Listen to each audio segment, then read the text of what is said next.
very exciting day today, although I'm causing chaos with parking, is the van's actually going to go in to have its conversion started.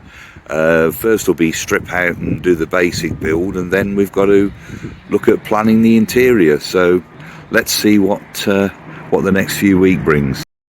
Hello again and welcome back to Vespa Adventures. From a slightly different location, in our front room. We're running out of furniture with the house sale again now imminent, so hopefully within a couple of 3 weeks we may well be elsewhere, but I'm not really getting ahead of myself until we've seen the signature on the dotted line, as it were. Pity we don't have the Scottish system down here in England, whereas once you've agreed on a purchase you pay a deposit, and if you pull out, that deposit is non-returnable. You're legally bound to complete on the purchase of the house once your offer's been accepted.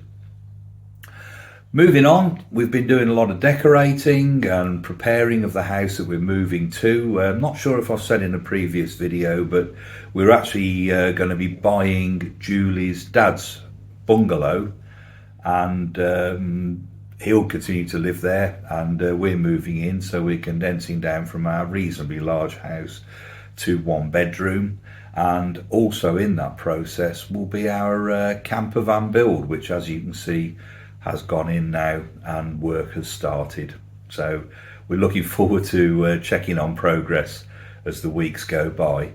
But at the house we're moving to, replace the shed roof, put the greenhouse in place, more for the father-in-law, but while he's around, we both want to gain some of his invaluable experience, particularly in gardening, carpentry and those sort of things, while he's still around to teach us, and while we've got the time then to help him put some of those things into practice and keep his garden going and learn from him at the same time. What I wanted to come on to on this video was a continuation from the last video when I briefly discussed the 4% rule, and to see what will actually help us fund our retirement and see where we can go, what we can do, and what funds will have available to us. Now, don't be mistaken, the 4% rule isn't really a rule, it's a theory, something I was looking into the other day, but it's a fairly strong theory based on decades and decades of data that's been processed. And just as a recap, basically, if you have a good mixture of savings and investment plans, you own a property, etc., you can reasonably expect your capital to grow by about 4% a year minimum. And the reverse of that means that if you have a lump sum of capital, then you can potentially draw down 4% a year from that lump sum, and the lump sum should remain at least where it is, if not still continue to see a little bit of growth. I've had personal experience that would back that up, and I won't repeat myself from the last video I did on the subject. What we got to try and do is to see whether we can combine our pockets of money, if you like, our pockets of capital, and work out where the 4% rule puts us, or 4% theory puts us, and what we can reasonably afford to spend without an income.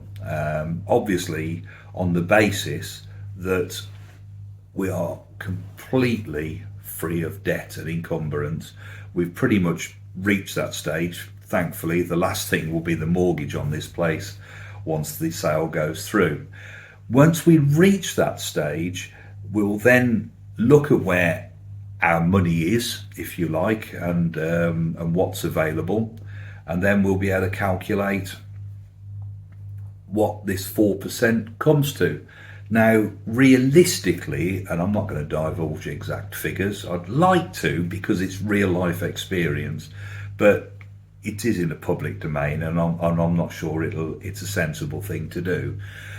But realistically, I think we're going to be able to just about have enough in our putting 4% to our capital and be able to afford to live, pay our bills, pay our ongoing stuff, insurances, tax on vehicles, because as you may notice, we've got a few, and work forward from that.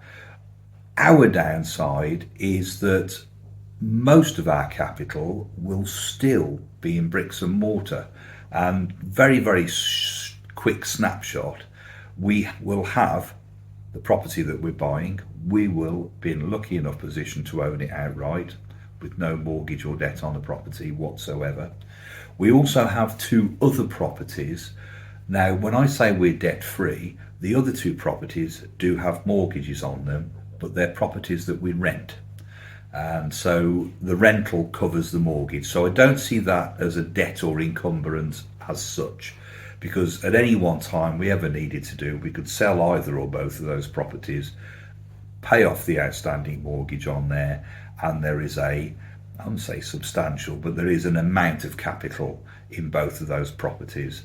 The one I inherited from my mother and took a mortgage and bought my brother's half of the property out, and we rent that to a very long-term tenant who was also a neighbour of my mother and very helpful to my mother. So we've sort of, in a way, helped her be able to establish herself and her family into a secure property environment.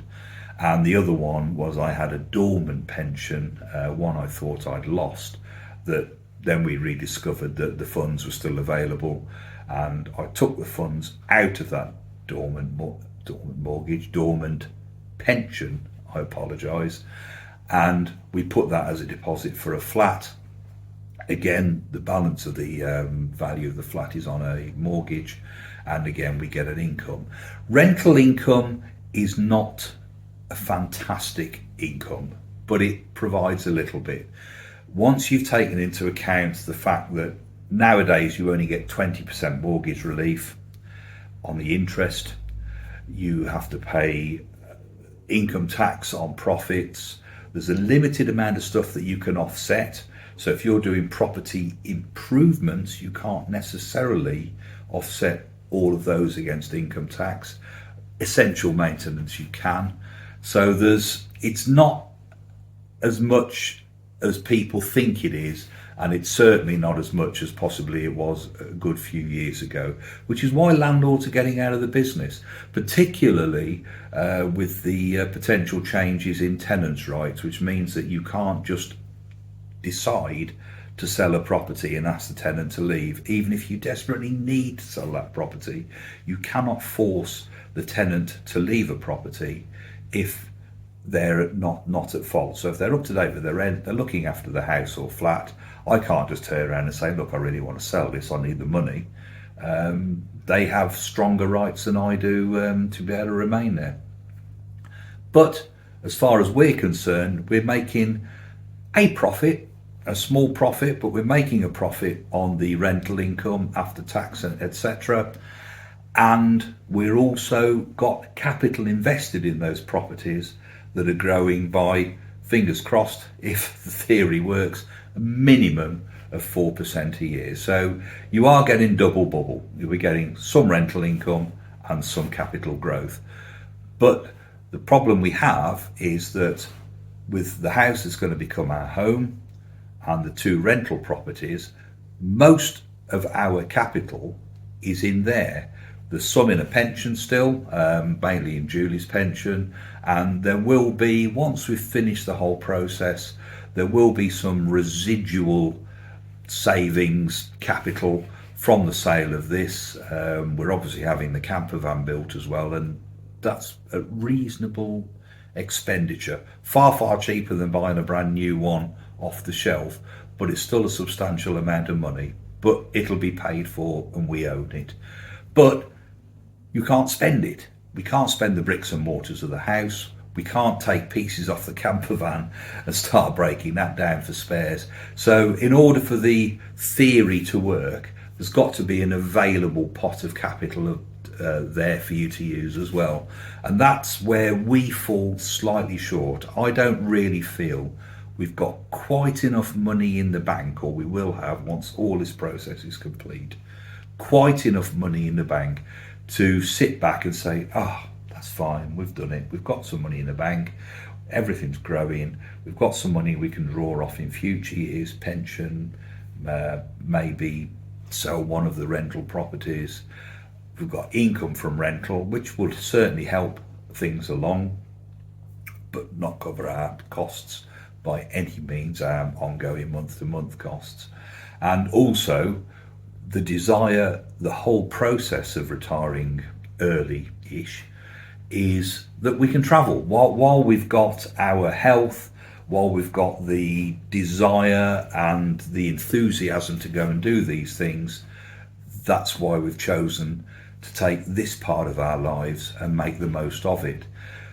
But what we're going to have to do is we're going to have to continue to do some work and generate some income, because that income will become our spending money, if you like. We'll probably be able to cover all our needs, and maybe a little bit more with the growth on the properties, with the growth on the capital, and also the bit that we'll have in the bank. But it's not going to go an awful long way, and we're going to have to supplement that by continuing to work. But I've found doing the 2 or 3 days a week agency driving I've been doing over the last 3 or 4 months quite enjoyable, because it's, as an agency driver, life is fairly stress-free. I mean, you still get lost in an Arctic with a 16-foot tall trailer. That can be a bit stressful if you try to turn around in an industrial estate. But on the whole, it's not your business, you're not a manager, you're not responsible for anybody else apart from your own day's work. You pick up your paperwork, your instructions, you pick up your truck, and you go off and you do your deliveries. For me, that's absolutely perfect. Julie's working in a garden centre in the cafeteria tea rooms, absolutely loving it.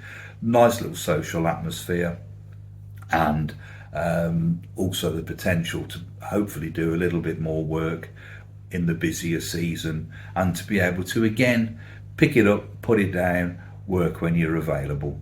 And that's nirvana for us. That's what we really want to be able to aim for. And I still look back and consider the fact that when I did my HGV license nearly 20 years ago, it isn't quite what I had in mind, but I'm so glad I was able to do it. I really, really am, because it's not expensive to do when you look at the returns, and it's a pretty well paid job, and it's also one of the very, very few jobs where you actually have that ultimate flexibility. I don't necessarily work every day that I want to work, but on average I get as much work as I'm particularly comfortable doing or happy doing, and allowing us to get on with doing things like decorating, re-roofing sheds, and as the weathering continues to improve, hopefully as we get into the spring, no doubt I'll be doing some work in the garden. I'm certainly not sat around doing very little, and I know a few people who have retired who actually said, jokingly, I don't know how I found time to work. And now I'm starting to realise exactly what they meant. All these things that you put off, well, you can get on and do them. With that in mind, there are probably things I need to be getting on and doing. So watch this space. There will be some more updates, both camper van, scooters, road tests, events, you name it. Hopefully the YouTube channel will continue to grow, and that will give us good reason to keep posting up what we do. And if it's of interest, I really appreciate the people that watch us, like, subscribe, etc., and keep things moving forward. So until next time, take care, and if you're out and about, we'll see you soon. Bye bye.